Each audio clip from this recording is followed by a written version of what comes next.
হযরত মুসা আলাইহিসসালামের কাছে একবার এক যুবক এসে বলল, হে আল্লাহর নবী, আমি জীবজন্তু লালন পালন করি। আপনি দয়া করে আল্লাহর কাছে দোয়া করুন, যাতে করে আমি তাদের সুখ দুঃখের সকল কথা বুঝতে পারি আর উপযুক্ত ব্যবস্থাও নিতে পারি। যুবকটির কথা শুনে মুসা আলাইহিসসালাম বললেন, সাবধান, এর থেকে বিরত থাকুন।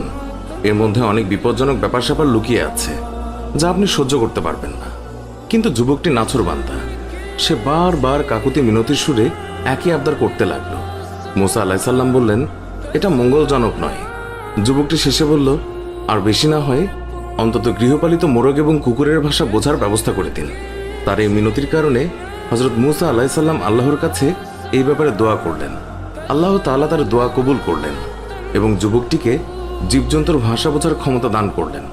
যুবকটি খুশি মনে বাড়ি ফিরে এলো আর মনে মনে বলল, এবার জীবজন্তুদের সব চালাকি ধরা যাবে।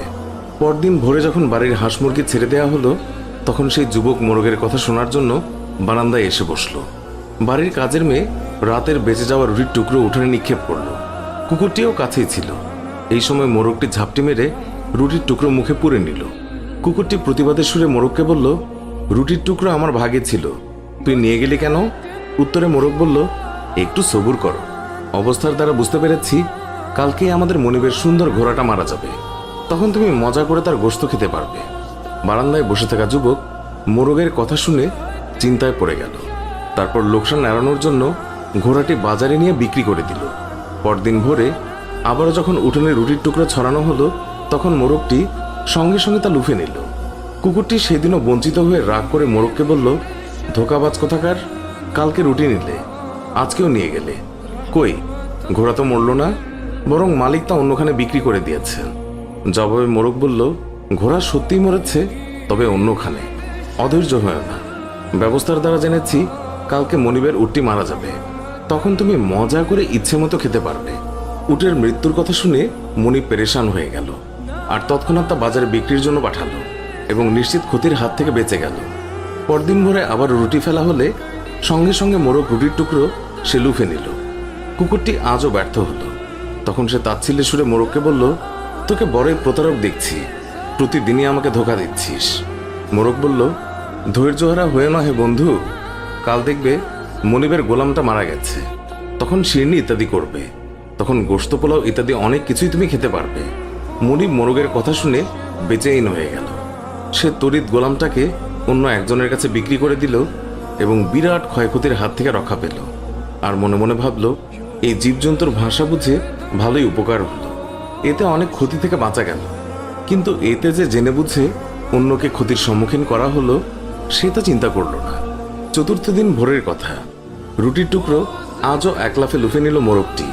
অসহায় কুকুর রাগের চোটে মোরগকে গালাগাল করতে লাগলো। মোরগ তাকে সান্ত্বনার বাণী শুনিয়ে বলল, হে বন্ধু, একটু ধৈর্য ধরো, কাল দেখবে মনিব নিজেই মারা যাবেন। কাল তিনি মারা গেলে ওয়ারিশরা গোশত পোলাও শিরনি ইত্যাদি করবে, তখন তুমি পেট পুরে খেয়ে নিও। আজকে মোরগের কথা শুনে যুবকটি যার পরনায় বিচলিত হয়ে পড়ল। কাল যে সে মারা যাবে এই পেরেশানিতে অস্থির হয়ে গেল সে। আসলে আল্লাহ পাকের কুদরতের মাঝে অনেক গোপন কথা লুকায়িত আছে, তা কেউই জানে না। কিন্তু মানুষ যখন সীমা লঙ্ঘন করে, তখনই যত সব বিপত্তি ঘটে। মাল সম্পদের সামান্য ক্ষয়ক্ষতিতে মনিবের জান বেঁচে যেত এবং মুসিবত মালের উপর দিয়ে চলে যেত, কিন্তু মনিব তা মানেননি, তাই বিপদ তার নিজের উপরে চলে এসেছে। নিরুপায় যুবক দৌড়ে মুসা আলাইহিসসালামের দরবারে হাজির হলো, তাকে সকল ঘটনা খুলে বলল। অতঃপর মিনতি করে বলল, হে আল্লাহর নবী, আমাকে রক্ষা করুন। মুসা আলাইহিসসালাম বললেন, আমি তো আগেই বলেছি এই বিষয়টি আপনার জন্য মঙ্গলজনক হবে না। আপনি কেমন স্বার্থপর, শুধু নিজের স্বার্থ দেখলেন, অপরের ক্ষতি দেখলেন না। নিজের ক্ষতির কথা ভেবে সব বিক্রি করে দিলেন, অথচ সে যে ক্ষতির মধ্যে পড়তে যাচ্ছে সেটা বিবেচনায় নিলেন না। এই জন্য বিপদ আপনার উপরে চলে এসেছে। এখন নিজেকে অন্য কারো কাছে বিক্রি করে দিন, তাতেই তো ভালো, এতে অনেক অর্থকরী এবং ধন সম্পদ লাভ হবে। যুবকটি কৃতকর্মের জন্য ক্ষমা চাইল এবং প্রাণ রক্ষার জন্য হযরত মুসা আলাইহিসসালামকে অনুনয় বিনয় করতে লাগলো। মুসা আলাইহিসসালাম বললেন, দেখুন, কামান থেকে গুলি বেরিয়ে যাওয়ার পর তাকে আবার ওই কামানে ঢোকে? কখনো না। আপনার মৃত্যু অবধারিত হয়ে গেছে, এর থেকে আপনার রেহাই নেই। তবে আমি আপনার জন্য ইমানের সাথে মৃত্যুর দোয়া করছি। হযরত মুসা আলাইহিসসালামের কথা শেষ না হতেই যুবকটির শারীরিক পরিবর্তন শুরু হলো। একবার বমিও হলো। তার শরীর নিস্তেজ হয়ে আসছিল। সাকরাতের এই সময়টিতে 4 জন লোক তাকে ধরে বাড়ির দিকে নিয়ে গেল, কিন্তু বাড়ি পৌঁছা গেল না। মৃদু এক ঝাঁকুনি দিয়ে তার প্রাণ উড়ে গেল চিরদিনের জন্য। ধন সম্পদ সব পেছনে ফেলে যুবকটি পরকালের পথে রওনা দিল। আমাদের এই ভিডিওর ব্যাপারে মন্তব্য জানাতে কমেন্ট করুন। ভিডিওটি ভালো লাগলে লাইক দিন, শেয়ার করুন। এখনকার মতো বিদায় নিচ্ছি। দেখা হবে নতুন কোনো ভিডিওতে। ভালো থাকবেন। ধন্যবাদ সবাইকে।